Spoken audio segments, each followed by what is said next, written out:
इस वी इस वीडियो में हम डेटासेट को लोड करते हैं और इसमें एक इम्पोर्टेंट टास्क है जो पहले हमने नहीं किया वो करेंगे वो ये कि जो डेट्स हैं इस डेटासेट में स्ट्रिंग फॉर्मेट में तो हम उसको डेट एंड टाइम फॉर्मेट में पहले कन्वर्ट करेंगे। उसका एडवांटेज ये होता है कि उसके ऊपर हम डिफरेंट फंक्शंस जो हैं डेट एंड टाइम के अप्लाई कर सकते हैं। तो ये लोडिंग में पहला थोड़ा सा डिफरेंट टास्क आएगा। तो इसको करते हैं, इसको चेक करते हैं किस तरह करेंगे। सबसे पहले हम रेलिवेंट लाइब्रेरी इंपोर्ट कर लेते हैं, that is pandas, import pandas as pd। और उसके बाद अब हमने डेटासेट लोड करना है तो उसके लिए हमारे पास pd डॉट रीड csv का जो है वो फंक्शन है। लेकिन इसमें हमें पाथ प्रोवाइड करना होता है। अब जो पाथ है वो हम ड्राइव में से देखते हैं। ये ड्राइव मैंने माउंट कर ली हुई है, माई ड्राइव में आता हूँ। इसमें क्लाउड डीएस के अंदर p3 में मैंने फाइल रखी थी प्रॉपर्टीज की। ये प्रॉपर्टी डेटा सेट है, इधर से ही इसको हम कॉपी पाथ कर लेते हैं और यहाँ पे इसको पेस्ट कर लेते हैं और इसका जो डेटा है वो हम सेव कर लेते हैं इनसाइड दी प्रॉपर्टी के इसमें।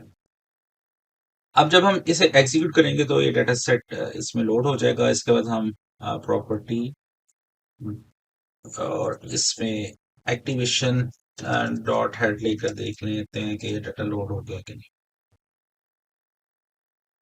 तो ये डेटा सेट तो लोड हो गया। इसमें जो अभी मैं आपको चीज दिखाना चाहता हूँ ये है कि प्रॉपर्टी एक्टिवेशन डेट अगर आप देखें तो इसकी टाइप आप देखें तो ये ऑब्जेक्ट टाइप होगी।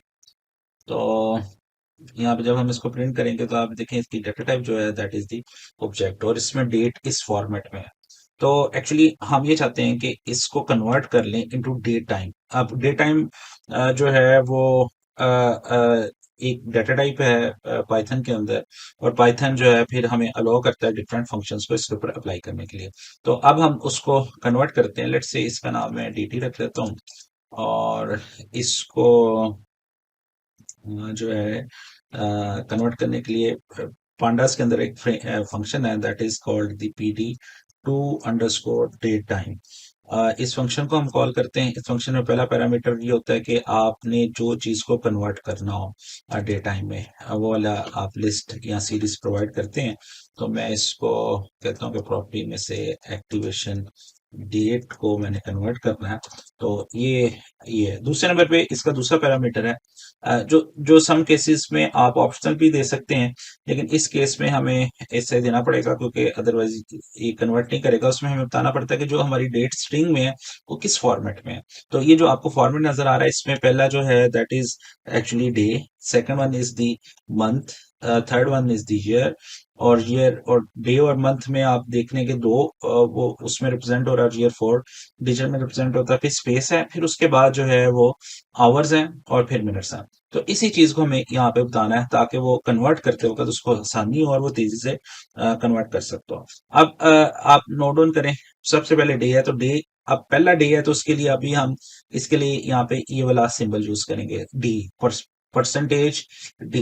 इसका मतलब ये है कि हम बता रहे हैं कि जिस डेट जिसको हम कन्वर्ट करना चाह रहे हैं उसके फॉर्मेट में पहले डी आता है और डी दो लेटर पे है, उसके बाद डैश आता है। हम डैश को एज इट इज ही लिखेंगे, इस सारे को हम सिंगल कोट्स में या डबल कोट्स में रिप्रेजेंट करेंगे।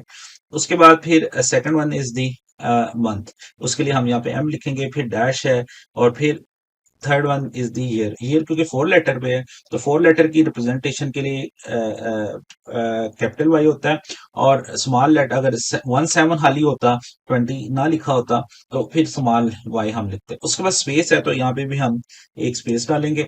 उसके बाद आवर्स है और आवर्स 1 2 3 12 13 14 20th फॉर्मेट में है तो इसको हम जो है कैपिटल एच से लिखेंगे। फिर उसके बाद कॉलन है तो इधर हम कॉलन ही लिखेंगे और फिर उसके बाद मिनट्स हैं तो उसके लिए कैपिटल एम लिखेंगे।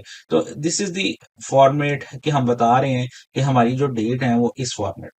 तो अब जब ये इसको कन्वर्ट करेगा तो ये dt को डेट टाइम बना देगा। अभी देखें इसका जो टाइप है दैट इज ऑब्जेक्ट। अब अगर हम dt को प्रिंट करेंगे तो हमारे पास एक सीरीज आ जाएगी जिसकी टाइप होगी डे टाइम। तो इसने इसको डे टाइम में कन्वर्ट कर दिया और ये अब हम इसके ऊपर डिफरेंट मैथमेटिकल ऑपरेशंस परफॉर्म कर सकते हैं। अब मैं ये करता हूँ कि जो प्रॉपर्टी की एक्टिवेशन डेट है उसको जो ऑलरेडी जो ऑब्जेक्ट में उसको रिप्लेस कर देता हूँ इसी के साथ dt के साथ, क्योंकि ये एक्चुअली बाद में हमें इसी को यूज करना है प्रोसेसिंग के लिए। तो मैं इसको जो इधर dt में मैंने सेव किया था जो एक्चुअली अब डेट टाइम में कन्वर्ट हो चुकी है, तो मैं इसको एक्टिवेशन डेट को इसको साइन कर देता हूँ। तो अब ये हमारे पास डेटा में आ गया। अगर आप फिर भी देखना चाहते हैं तो यू कैन सी के प्रॉपर्टी डॉट डी टाइप्स अगर आप करेंगे तो वो आपको बता देगा कि तमाम कॉलम्स की डेटा टाइप्स क्या है। तो यहाँ पे आप देख रहे हैं एक्टिवेशन डेट की जो डेटा टाइप है वो डेट टाइम है, इससे पहले वो ऑब्जेक्ट होगी। तो ये तो हमारा एक काम हो गया। लोडिंग में हमने देख लिया डेट को कैसे जो है वो कन्वर्ट करना है। अब सेकंड टास्क ये है कि हमने इंटरेक्शंस की अलग फाइल है हमारे पास ये प्रॉपर्टी इंटरेक्शन की। इसमें भी एक फील्ड है रिक्वेस्ट डेट का कि किस डेट को इंटरेक्शन के लिए किसी क्लाइंट ने इस प्रॉपर्टी के ओनर से कॉन्टेक्ट किया है, that is the request date. उसको भी हमने इसी तरह कन्वर्ट करना है। तो सेम प्रोसेस हम रिपीट करते हैं। सबसे पहले इसको हम लोड कर लेते हैं। इसका नाम हम रख लेते हैं इंटरेक्शन। ऊपर वाली का नाम प्रॉपर्टी है तो इसका नाम इंटरेक्शन रखते हैं pd dot read underscore csv। और इसका भी पाथ हम खुद लिखने के बजाय यहाँ से इजीली कॉपी कर सकते हैं और इधर से हम मैं इसको पेस्ट कर देता हूँ। अब ये इंटरेक्शन में लोड हो जाएगा। उसके बाद जो है वो आप एक दफा इसका हेड लेकर देख लें कि क्या ये प्रॉपरली लोड हो गया या नहीं हुआ। तो ये जी लोड हो गया और इसमें रिक्वेस्ट डेट है। इसकी अगर आप डेटा टाइप लेंगे तो ये भी ऑब्जेक्ट होगी। अगर आप देखना चाहते हैं तो इधर डी टाइप्स जो है वो आप लेकर देख सकते हैं। तो इसकी भी जो है रिक्वेस्ट डेट की डेटा टाइप ऑब्जेक्ट है। तो इसको भी हम कन्वर्ट कर लेते हैं जिस तरह हमने प्रीवियस किया। एक दफा अगर आप इसका हेड दोबारा ले लें तो आपको पता चल जाएगा इसका क्या फॉर्मेट है। इसका फॉर्मेट उससे थोड़ा सा फर्क है। उसमें एक चीज नोट करें, प्रीवियसली सेकंड्स नहीं थे, इसमें सेकंड है। उसमें ईयर जो है वो शुरू में आ रहा है। तो और इसी तरह जो है हम डे जो है वो लास्ट में आ रहा है। तो इसका मतलब है हमें फॉर्मेट उससे इसी ऑर्डर में देना पड़ेगा। तो उसके लिए फिर हम क्या करते हैं, इसमें भी हम dt वेरिएबल ले लेते हैं pd to dot day time का जो है वो कॉल करते हैं। इस दफा हमारे पास इंटरेक्शन का डेटा फ्रेम है, उसके अंदर रिक्वेस्ट डेट जो है वो है हमारे पास। और उसके अंदर जो फॉर्मेट है वो हम देना चाहते हैं that is equal to first that is the year. और फुल नेम है ईयर में, यानी कि जो है 4 डिजिट है।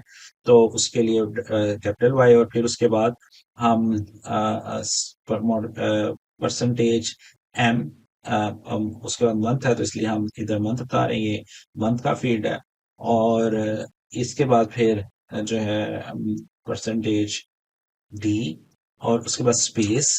फिर अब ये आवर्स हैं, ये अगेन 1 2 3 24 की शक्ल में है तो वो हम यहाँ पे कैपिटल एच, देन कॉलन है, उसके बाद फिर एम है और फिर कॉलन है, फिर मॉडुलस जो है सेकंड्स है।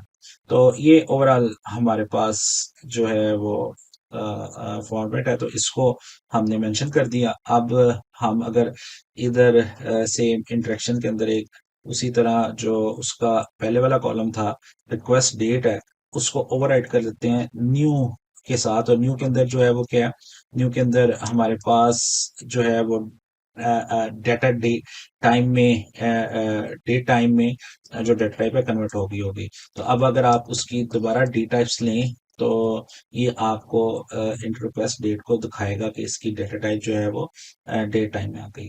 तो ये फ्यूचर में हमारे लिए यूज़फुल होगा और अगर आप देखेंगे तो आपको देखने में फ़र्क नहीं लगेगा, लेकिन इसके ऊपर जो डिफरेंट ऑपरेशंस हम परफ़ॉर्म करेंगे वो हमारे लिए बहुत आसानी होगी कि अगर इसमें से हमने मंथ को अलग करना हो या हमने कोई चीज़ ऐड करनी हो, हम चाहते हैं 6 मंथ ऐड कर लें या 100 डेज़ ऐड कर लें या 200 सेकंड ऐड कर लें, तो ये फंक्शन बहुत आसान हो जाते हैं। ऑब्जेक्ट के ऊपर ये फंक्शंस अप्लाई नहीं हो सकते।